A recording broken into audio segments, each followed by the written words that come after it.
ابواب النبی بالاظافر، صحابہ اپنی انگلیوں کے ناخنوں کے ساتھ حضور کی دہلیز پہ دستک دیا کرتے تھے، ہولے ہولے حضور کی دہلیز پہ دستک دیا کرتے تھے۔ تو مولا علی قاری فرماتے ہیں کہ ناخنوں سے دستک کیوں دیتے تھے؟ اے دربن خفیفن و دکن لطیفن تعظیمن و تکریمن و تشریفن، یہ صرف اپنی بے تابی کا اظہار تھا کہ ہم کھڑے ہیں، یہ ادب ہے ان کا، یہ محبت ہے ان کی۔ اللہ اکبر۔ حضرت ابو ہریرہ نے ساری زندگی کمان کو بے وضو ہاتھ نہیں لگایا۔ کسی نے کہا ابو ہریرہ یہ کمان تو ہندوستان سے بن کے آئی ہے، کہا کہ اس کمان کو بھی بے وضو ہاتھ نہیں لگاؤں گا، اس لیے کہ اس کی شکل اس کمان سے ملتی ہے جو میرے حضور کے ہاتھ میں رہی، میں اس کو بھی بے وضو ہاتھ نہیں لگاؤں گا۔ یہ تھی ان کی محبت۔ ایک صحابی حضور علیہ السلام کا ایک فرمان بیان کرتے ہیں اور کہتے ہیں حضور نے ایسے انگلیاں اٹھائیں اور بتایا، اور ایک دم کہا یہ میں صرف تمہیں بتانے کے لیے کہہ رہا ہوں، ورنہ میری انگلیاں حضور کی انگلیوں سے چھوٹی ہیں۔ اللہ اکبر۔ کہا یہ جو میں نے کہا حضور نے یہ انگلیاں اٹھائیں، یہ میں تمہیں بتانے کے لیے، مسئلہ سمجھانے کے لیے، میری انگلیاں حضور کی انگلیوں جیسی نہیں ہیں۔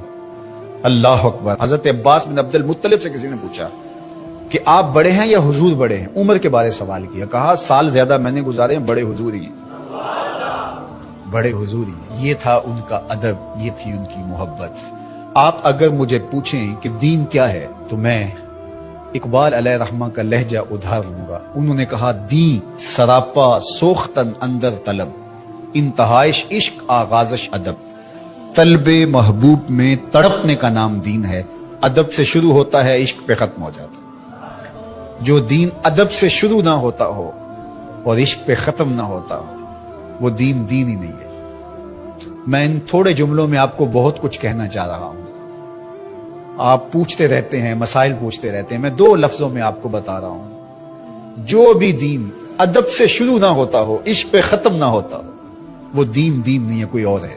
عشق ہی ابتدائے ذات، عشق ہی انتہائے ذات، عشق نہ ہو تو شرح و دین بت کدا تصورات۔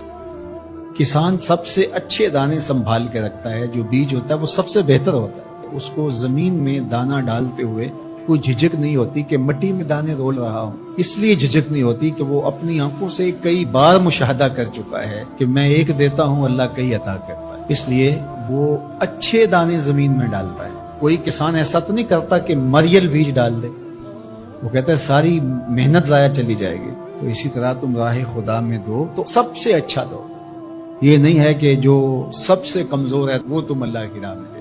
یہ ہم نے ایکسپورٹ کوالٹی نکال لی، باغ سے پھل توڑا، یہ ایکسپورٹ کوالٹی ہے، یہ دوستوں کے لیے تحائف تیار کرو، یہ گھر والوں کے لیے، یہ ہم منڈی میں بھیج رہے ہیں، اور باقی جو آخر میں رہ گیا کمزور سڑا ہوا اس کا ڈھیر لگا دیا، یہ غربا کے لیے۔ اللہ تعالیٰ فرماتا ہے اگر تمہیں اس طرح کا دیا جائے تو تم اس کو قبول کرو گے، لستم بآخذی ہے، تم کبھی بھی اس کو قبول نہیں کرو گے۔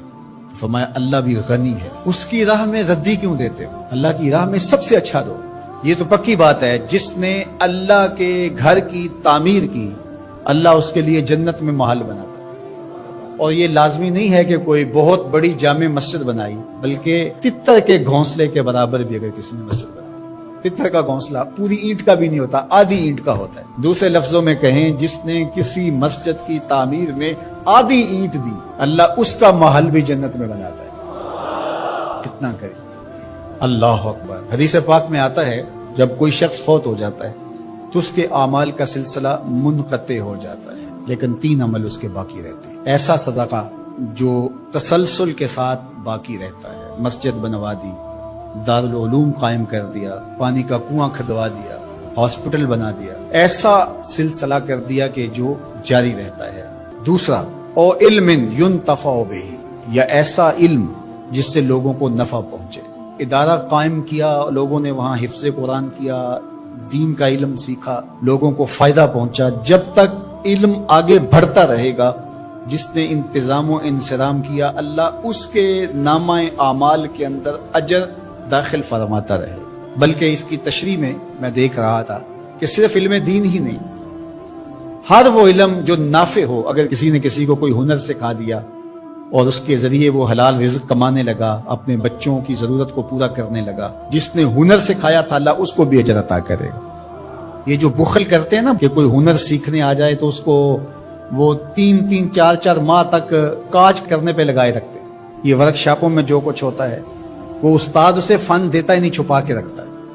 8-8 سال 7-7 سال کھجل کرتا ہے اس کو، حالانکہ جو بچہ سکول نہیں جا سکا اور ورکشاپ میں کام سیکھنے آیا ہے، درزی کے پاس کام سیکھنے آیا ہے اور دیگر کوئی فن سیکھنے آیا ہے، تو اس کا مطلب ہے کہ گھر میں غربت اتنی ہے کہ یہ بچہ پڑھنے نہیں جا سکا، مجبوریوں نے اسے کام پہ کھینچ کے بھیج دیا ہے۔ یار 3 ماہ لگا دیے اس کو صرف کاج سکھانے پہ، اور اس کو پانا دے کر کے صرف پہیا کھولنے پر 3 ماہ ضائع کر دیے۔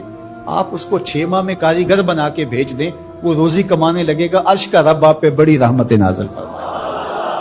یہ کیا ہوا کہ آپ اس کو 6-6 سال تک اپنے پاس بٹھائے رکھتے ہیں اور 6-6 سال تک اس کو کام نہیں سکھاتے؟ یہ غریب گھر کا بچہ سیکھنے آیا ہے، ماں روزانہ روٹی دے کے بھیجتی ہے کہ میرا لال جلدی کام سیکھ جائے، بہنیں اس کی جوان ہو رہی ہیں، میں ان کے ہاتھ پیلے کرنے ہیں، اور اس نے کاجوں پہ لگایا ہوا ہے۔ یہ ابھی تک اس کو کچھ سکھا ہی نہیں رہا، 6-6 سال اس کے ضائع کر رہا ہے۔ ذرا غور کیجئے، وہ کمائے گا، اس کی بہنوں کے ہاتھ پیلے ہوں گے، اپنے گھروں میں جائیں گی، آباد ہوں گی، اللہ اس کے رزق میں اس کے صدقے سے برکت ڈال دے گا۔ یہ کہتا ہے ٹھیک ہے، اس سے بھرپور فائدہ حاصل کر لو، اللہ پر بھی یقین رکھو، وہ تمہیں فائدہ دینے والا ہے۔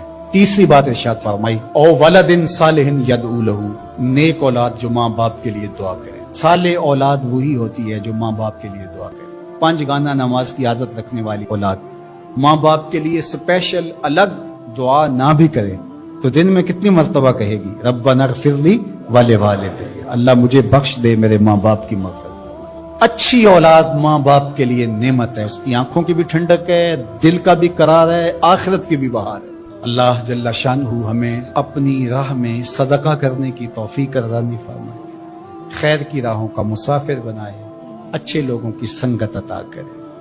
آدمی بیوی کی اطاعت کرے گا لیکن ماں کی فرما برداری نہیں کرے گا، بیوی کی ڈیمانڈ پہ فوراً بھاگ کے جائے گا، لیکن ماں دوائی کا بھی کہہ رہی ہوگی تو ٹال مٹول کرتا رہے گا، کل پرسوں ہفتے گزر جائیں گے۔ ماں کے ساتھ جانا اس کو پسند نہیں ہوگا، ماں کی خدمت میں رہنا، اس کے پاس بیٹھنا اس کو پسند نہیں ہوگا۔ ماں دھکے سے بیٹوں کو بیٹیوں کو اپنے پاس بٹھائے گی لیکن بیٹھنا پسند نہیں ہوگا۔ وہ اتنا صدیقہ ہو وہ اقصا آبا ہو، دوستوں کے ساتھ بیٹھ کے گپ شپ لگانا مرغوب ہوگا، باپ کے ساتھ بیٹھنا پسند نہیں ہوگا، باپ کے پاس اولادیں نہیں بیٹھیں گی۔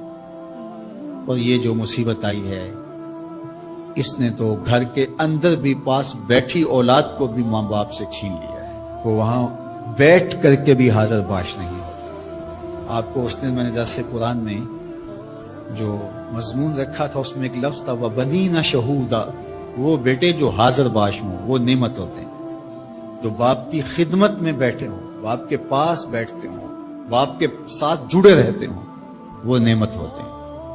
اور جو باپ سے جان چھڑاتے رہتے ہوں، جی چراتے رہتے ہوں، پھنس گئے تو 2 منٹ بیٹھ کے ورنہ نہیں۔ بالخصوص بوڑھے بزرگوں کے پاس تو اس دور کے اندر کوئی بیٹھنے کے لیے تیار نہیں ہوتا، وہ ترستے ہیں کہ ہماری اولاد ہمارے پاس بیٹھے، لیکن اولاد کی دلچسپیاں ہی کوئی اور ہیں، وہ انہیں اولڈ فیشن سمجھتے ہیں، پرانے زمانے کے لوگ دقیانوس، ان سے ہم بات بھی کیا کریں، یہ ہمارے زمانے کی باتیں نہیں سمجھتے۔ جب تم ان کے زمانے کی باتیں نہیں سمجھتے تھے، انہوں نے ایک لفظ پانی اور روٹی سکھانے کے لیے کتنی محنت کی تھی تمہارے اوپر، تم تو کچھ بھی نہیں سمجھتے تھے، تم تو حرف و صوت سے آشنا نہیں تھے، تم تو لفظوں سے آشنا نہیں تھے۔ انہوں نے کتنا وقت دیا اور ایک ایک حرف، ایک ایک لفظ، ایک ایک ہجا تمہیں بتایا، اور آج تم کہتے ہو یہ دقیانوس ہے۔ کہا یہ قرب قیامت کی علامت ہے کہ دوستوں کے پاس بیٹھنا مرغوب لگے گا، محبوب لگے گا، ماں باپ کی صحبت میں بیٹھنا اولاد کی تباہ میں نہیں ہوگا۔ وَسَادَ الْقَبِيلَةِ فَاسِقُهُمْ، اور قبیلے کا جو سردار ہے وہ فاسق و فاجر ہوگا۔ سرداری، قبیلے کا بڑا بننا، خاندان کا بڑا ہونا، یہ صلاحیت کی وجہ سے نہیں، تقوی کی بنیاد پر نہیں، یہ چالاکی، مکاری، فسق و فجور کی وجہ سے، اس لیے کہ جس طرح کی قوم ہوگی اس طرح کے ان کے حکمران ہوں گے۔ کسی نے حجاج بن یوسف سے کہا تھا کہ تو نے حضرت عمر کا دور خلافت دیکھا ہے، تو ان جیسا انداز حکومت اختیار کیوں نہیں کرتا؟ تو اس نے 2 لفظی جواب دیا، تبازروا اتعمر لکم، اس نے کہا تم ابو ذر غفاری بن جاؤ، میں عمر بن جاتا ہوں۔ جب رعایا ابو ذر غفاری جیسی ہوتی ہے تو حکمران عمر فاروق جیسے ہوتے ہیں۔ جب ہم چور ہوں گے، ہم خائن ہوں گے، ہم بدکار ہوں گے تو اوپر رحمتوں کی چھتڑیاں تو نہیں تانی جائیں گی، اوپر بھی پھر یہی کچھ ہوگا۔ ایک روایت میں آتا اعمالکم امالکم، تمہارے اعمال ہی تمہارے حکمران ہوں گے۔ فرمایا کہ وہ اس بات پہ قادر ہے کہ وہ تمہیں اوپر سے بھی عذاب دے سکتا ہے، وہ چاہے تو نیچے سے بھی عذاب دے سکتا ہے۔ حضرت عبداللہ ابن عباس رضی اللہ تعالیٰ عنہ فرماتے ہیں اوپر کا عذاب یہ ہے تمہارے حکمران نااہل ہوں، اور نیچے کا عذاب یہ ہے تمہاری اولاد نافرمان، اور تم ایک دوسرے سے لڑنے لگ جاؤ۔ ایک خاندان کے لوگ شریکہ برادری کے نام سے ہر وقت ایک دوسرے کی ٹو میں رہیں، یہ عذاب نہیں تو اور کیا ہے؟ ہر وقت بھائی بھائی کو نقصان پہنچانے کے چکر میں رہے، بہنیں اور بھائی آپس میں ایک دوسرے کے دشمن بنے کھڑے ہوں، ہمسایہ ایک دوسرے کی عزت کو اچھالنے کے لیے تیار کھڑا ہو۔ محلہ راحت کا ساواں ہونا چاہیے، لیکن محلہ آپس میں ایک دوسرے کی عزت کو پامال کرنے کے لیے تلا ہوا۔ خاندان، برادریاں جو کہ وحدت کی علامت ہونی چاہیے، یہ ایک دوسرے کو اذیت دینے کے لیے، تکلیف پہنچانے کے لیے، ٹو میں رہنے کے لیے، کسی کے عیب کو اچھالنے کے لیے، کسی کی بہن بیٹی کی آبرو کو اچھالنے کے لیے ہر وقت اسی چکر میں ہو، تو کیا یہ عذاب نہیں ہے کہ تم اپنے گھر میں بھی محفوظ نہ ہو؟ خاندانی لڑائیاں، شریکہ برادریاں، ان کی باہمی لڑائیاں، یہ فرقوں کی لڑائیاں، سیاسی جنگ و جدل، یہ کیا ہے؟ یہ اللہ کے عذاب کی ناراضگی کی صورت ہے۔ اللہ تعالی ہمیں سچی توبہ کی توفیق دے۔